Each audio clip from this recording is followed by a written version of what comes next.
Hello, everyone. We're going to be talking about Game of Thrones. Specifically, we're going to be talking about the Telltale game, or actually just the one episode. So, well, Ryan, winter is coming. Winter is coming. But anyway, we've just seen Telltale have two back-to-back releases with Tales of the Borderland and Game of Thrones, and while I enjoyed both of them, I kind of prefer Tales of the Borderlands, to be quite honest. Really? You see, I kind of prefer... Actually, yeah, I kind of prefer Tales of the Borderlands, but I think it's for different reasons. But this, I would say, like, you're a fan of the show, I'm assuming, right? Yes. Are you a fan of the books? I have not read the books, but I have to admit, the show actually got me interested in reading the books. Riverside, I prefer the TV show better, but the books are really good too. Anyway, but I would say this game does a great job in capturing the aesthetic and the mood of Game of Thrones. And, yeah, totally. But fair warning, if you're not caught up at least to the end of Season 3, do not play this game. It will spoil the hell out of it. Oh, yeah, totally. People, seriously, do not and if you haven't play this unless you have not either gotten to the third book and finished the third book, or have watched the third or latest season, because, seriously, mad spoilers. Big spoilers, people. But they probably watched the playthrough. But anyway, if you haven't gotten to the third season of Game of Thrones, what are you doing? Watching one episode every month? What's going on? Pick it up. But this game, it starts off pretty interesting. You play as one of the side families. Like, you've only seen them, I think they've only been ever mentioned before in the books. I'm not sure about the show. Families, like they're all a bunch of mafiosos running around. Yeah. You mean like a house? Yeah, they're a house. They're a house foresters, and your main antagonist seems to be the Boltons, which has crazy ass Ramsay Snow, and the Foresters, which is another family we've never really seen before. And you see how they're really an integral part of the show because they have a thing called Ironwood and something else that's been alluded to. But Ironwood is essentially a strong wood that can, like, replicate steel with its shield and stuff like that. And we see in this, like, episode how key this is. Like, it does what the show does. Like, it takes place at three different... we play the perspective of three different characters, and these characters' stories take place... They meet up at a certain point, two of them, but they take place in three different parts of the world.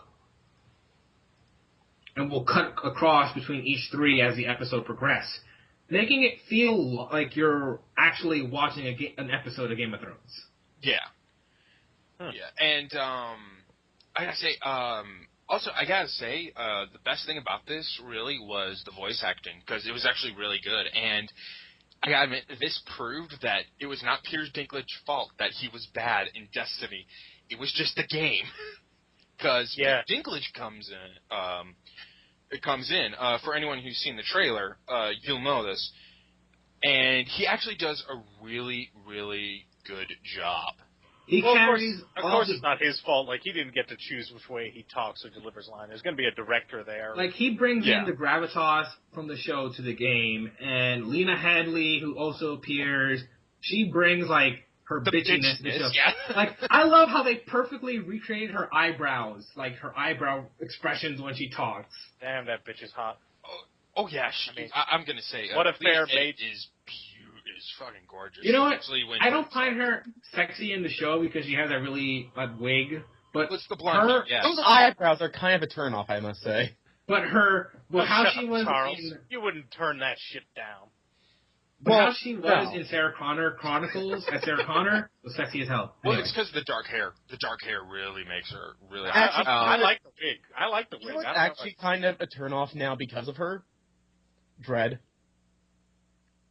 What? Oh, no. That weird moment where it's like, oh, fuck, I would never, like, Jesus Christ. Yeah. Cut off your penis off as that character. No, she bit somebody's dick off in that movie, I believe. Oh, yeah. Yeah, oh, God, that was so fucked up. Not even just that, just, like, the way she looks, too. It's just like, I'm worried just by touching, like, just even having a handshake with you, I will have, like, 3 STDs. You get all the diseases. Yeah. Well, I gotta say, there were a lot of great things in this game, and like I said, the voice acting is great and everything. And you have you have a lot of good stuff in here, and it's hard to talk about this mainly because if we were to talk about anything more, we would spoil a lot, and people would be pissed. And Well, how about this? Like, what character do you like the best? Because I see one kid, he's like a squire or whatever, and that looks interesting. But then there's this, like, subservient maid. Well, that's like, the two people that you hang out with the most are the Forrester kids, the boy and the maiden, and the girl who is the handmaiden to Marjorie Tyrell. Tyrell, yeah, and those are the two that you hang out with the most in this. The Squire kid, I think, if you saw the Rage Select video, that's as much time as you hang out with him in the entire episode. Well, there's one brief moment where you see him again, but it's more to Yes. introduce another character. Yeah, than and anything at else. most, it's like a minute or two, and that's at most. But I would say the most favorite character that I really liked was, the Squire kid and the Forrester kid. Yeah, but I gotta say, this is one of the few games where I was playing this on my computer, just sitting there. I was like, okay, this is getting a little tense, this situation. But I audibly screamed, "Oh shit!" when I was playing, because it pulls some stuff that I did not see coming. Oh yeah, there are quite a bit of twists and turns, and honestly, if I didn't know better, I would say that George R.R. Martin actually got in and wrote this story completely, because they do a great job in this.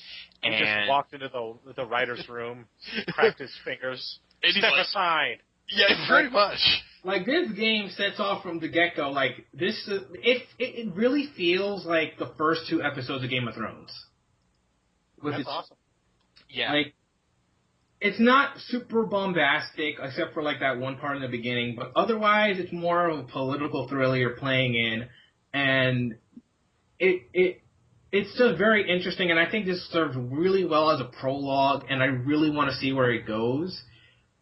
Is it Telltale's best episode? No, but it's a really strong debut for this series. Yeah. And I'm kind of glad that it's 6 episodes, because this was the episode clearly meant to establish the world and its characters and its main events. This episode was more to, like, show us everything and show us some of the characters, and then we'll see how everything, like, this, and it also has, like, that season 1 ending kind of thing where it's like, this is going to be a cataclysm of events, this episode. Oh, yeah. And it's just fantastic, honestly. There's a lot of great stuff in here, and honestly, people, if you are a game, I think we'll just cut out here because, like I said, there's really nothing that we can talk about without spoiling, but if you are a Game of Thrones fan, or you're a fan of Telltale in any way, buy this. Totally. First, watch Game of Thrones, and then we'll play this. Yes, yeah. Watch Game of Thrones. If you don't watch a Game of Thrones at all, don't buy this. Oh, no. Mainly because, actually, that's actually an interesting thing, because if you have no interest in Game of Thrones, then, or you don't really care about the show, but you want to play this, then that is an interesting thing, because would you actually have to watch Game of Thrones to actually get what's going on? Well, I mean, you would only with, like, the female characters, because you see her more interacting with the TV show aspects, like the main cast, yeah, the main cast and whatever. So I think you might be a little lost in the politics surrounding that. Like, you won't get certain things, but everything else is secluded enough or far away from other aspects of the show that you can get well enough. What's that place called where the throne is situated? King's Landing. King's Landing. King's Landing. Yeah. Like, you might lose some parts of the game, but you will get other parts. So I don't know if I can entirely recommend it, but... Yeah, like I said, if you're a fan, I think that yes, you should totally buy this. If you're a fan of Telltale or you're a fan of Game of Thrones, totally buy this. If you're not a fan, then for many reasons, don't buy this. One of the reasons to not buy this is, if you're not a fan of Game of Thrones, you're not only going to be lost, you're probably going to be bored. So, or you can be like a member of the race-select community who says that I can't stand fantasy settings, so I don't like anything that's fantasy-based, including Lord of the Rings, Game of Thrones, and other things. So basically, you're going to miss out on a plethora of good material. Yeah. Yeah, pretty much. I'm looking at you, Alex. I love me some goddamn fantasy shit for some reason. Oh, yeah, same, yeah. I mean, unicorns and two-handed swords and shit. Yeah. Strangely enough, Dragon Age Inquisition, you can ride a unicorn. Bullshit. You've already sold me on the game. Now I'm just getting antsy, okay? Actually, don't give a shit about riding a unicorn. That sounds gay. Anyway, that sounds I'm fabulous. a man, okay? A man doesn't do gay things. I need a horse with a big dick flopping around. You need Greedo. So you're George R. R. Martin from South Park, then, in that case. But, no, because if it was George R. R. Martin, it would be a floppy dick. Couldn't it be faster to take a car? Perhaps. But this mode of transportation has one thing unique that no other mode does. What's that? Just floppy dong. What about the Telltale face, which is almost like a phrase in itself? Oh, they got the Telltale faces still there. So they're always sad. They always look so like. The eyebrows come up a lot. They're pulling, they're sliding on that scale all the time during their cutscenes.